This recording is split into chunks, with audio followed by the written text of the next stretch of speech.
Olá, seja bem-vindo ao programa AB Cérebro, programa de televisão voltado para a divulgação de neurociências. E hoje nós temos aqui a Denise Pacanhella, que vai conversar conosco sobre um tema muito interessante e importante, que é sobre a avaliação pré-operatória de pacientes com epilepsia do lobo temporal. A gente sabe que a epilepsia é uma doença neurológica muito comum, grave, que acomete 1 a 2% da população.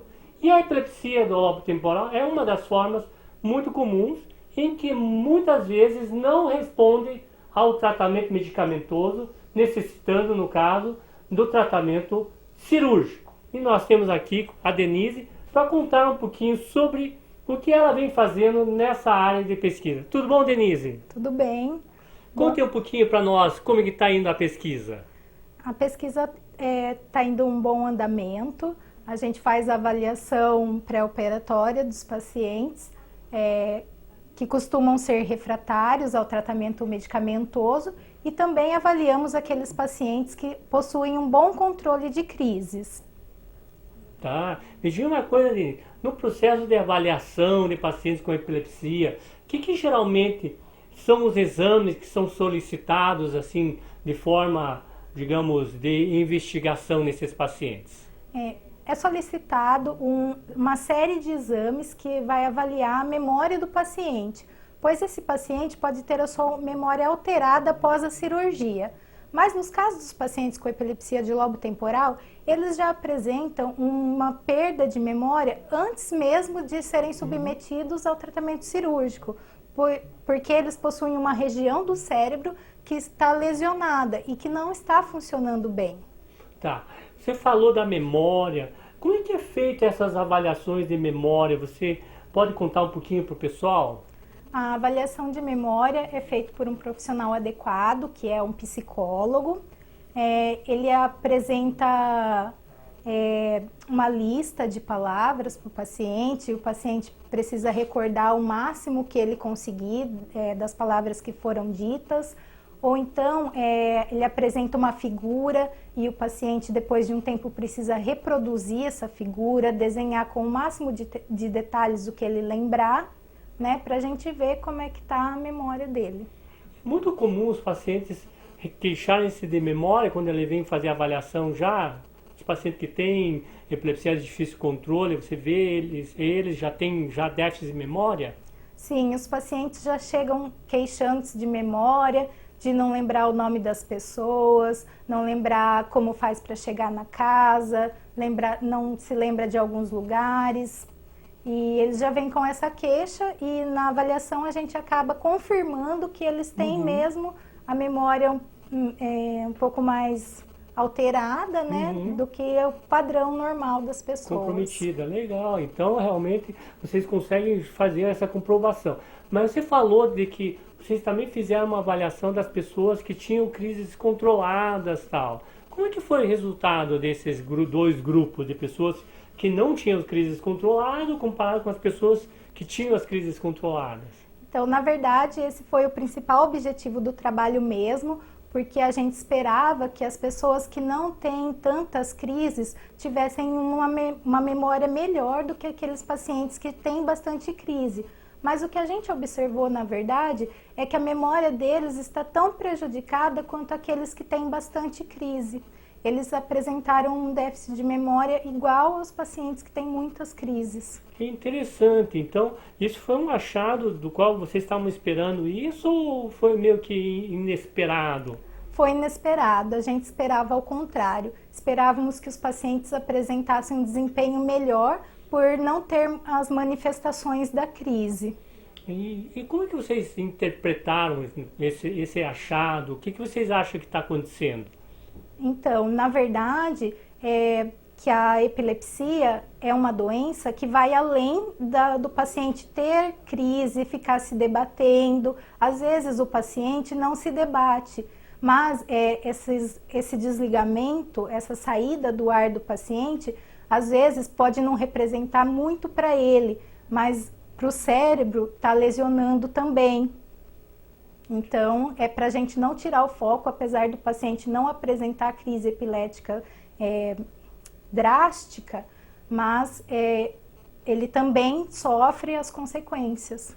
Que interessante. Então, a epilepsia, então, poderia dizer que além de manifestação das crises epiléticas, ela também pode ter essas outras manifestações, digamos, na esfera de alteração da memória. É isso que vocês estão tentando dizer ao mostrar à comunidade? Isso, que apesar do paciente ter crises mais simples, que ele só desliga, sai do ar, isso pode estar comprometendo o cérebro dele de alguma forma.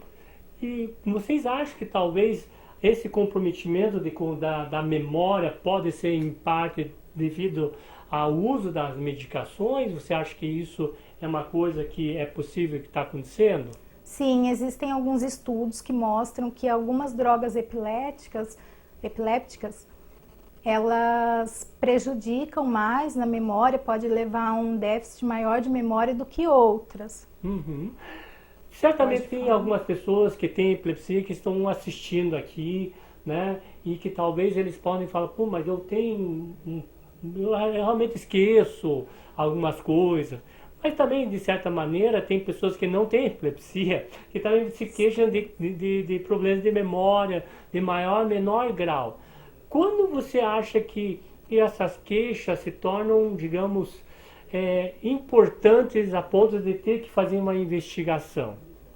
Eu acho que a queixa é importante quando atrapalha no cotidiano do paciente, quando ele esquece compromissos, quando ele deixa de dar um recado importante, quando ele fica perdido numa cidade e não consegue retornar à sua casa. Quando a pessoa começa a apresentar esses sintomas, eu acho que fica pior.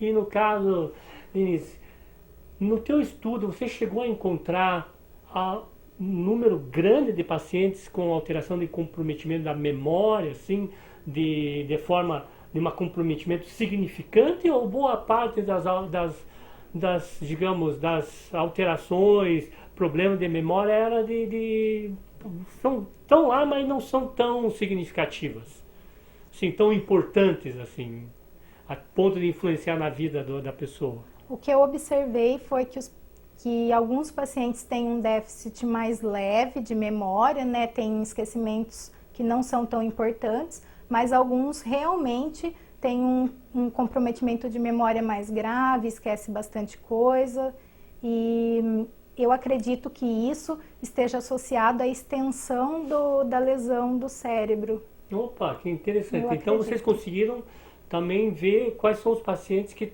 tinham quer dizer, uma explicação para essa perda de memória. Quem são essas pessoas? Então, na verdade, os pacientes eles apresentaram a perda de memória, não teve diferença, né? Ambos os grupos, os refratários e os que estavam bem controlados, apresentaram déficit de memória, mas a gente não obteve uma correlação com a lesão cerebral, porque os dois grupos tinham atrofia hipocampal, tinham a lesão na região do hipocampo. Os dois grupos tinham. Então, eu acredito que seja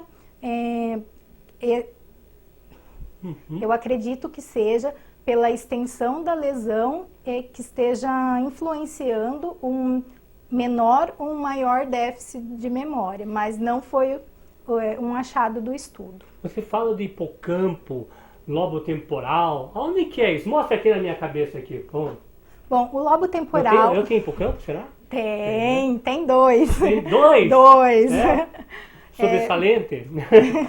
E aonde que estaria, assim, digamos? O lobo temporal, ele é localizado... Vamos ver, vai fazer uma mostrinha. Ele é localizado nessa região atrás da orelha, e o hipocampo, ele é localizado na região medial do lobo temporal. Lá no meio, então? No meio. De um de cada lado? Um de cada lado. Que legal, né? Isso aí e só por uma curiosidade... o lado esquerdo, ele está mais relacionado à memória verbal, que seria lembrar as palavras e o aprendizado também, e o hipocampo do lado direito está mais relacionado às figuras, à memória visual. Então é legal. Tem alguma maneira, digamos, dessas pessoas que estão com déficit de realmente tentar melhorar a memória? Tem algum remédio já? Tem alguma coisa que dá para ser feita? Não existem remédios para tentar melhorar a memória do paciente, mas ele pode usar algumas técnicas, como andar sempre com uma agendinha, anotando os compromissos importantes para não esquecer, anotando o telefone das pessoas. Na minha opinião, seria importante fazer sempre palavras cruzadas, que eu acho que é uma opinião minha, não existem estudos provando, mas eu acredito que palavras cruzadas é uma forma de melhorar a memória do paciente também. Mas a melhor técnica é a agendinha. Legal. Bom, Denise, vamos fazer um jogo rápido. E você qual que é a tua formação? Eu sou biomédica. Biomédica. E como é que foi assim o teu processo até chegar aqui na área de pesquisa? Foi uma coisa que você sempre quis desde que você entrou na faculdade ou antes da faculdade? Como que foi isso? Bom, na verdade eu sempre quis fazer mestrado e doutorado na Unicamp. Desde muito cedo no ensino fundamental eu gostava de biologia, do estudo do corpo humano. Isso me levou a cursar o técnico de enfermagem junto com o ensino médio e depois partir para a biomedicina, onde eu conheci um pouquinho mais sobre a ressonância e fiz uma iniciação científica na faculdade relacionada a imagens de ressonância e que me proporcionou poder estar estudando no mestrado e no doutorado, né, no laboratório de neuroimagem. Legal. E qual que é a mensagem que você deixaria aí para o pessoal que pensa em fazer pesquisa e que, digamos, não conhece o caminho das pedras aí? Eu acho que a pessoa tem que sempre acreditar no seu sonho e buscar realizar de alguma forma, dar sempre o melhor de si em todas as atividades que realizar, estudar sempre e se esforçar mesmo. Então sonhar, se esforçar para chegar lá. Aonde você quer. Muito bem. Obrigado, Denise. Obrigado, pessoal, por estar presente conosco nessa edição do AB Cérebro. E ficam ligados. Obrigado.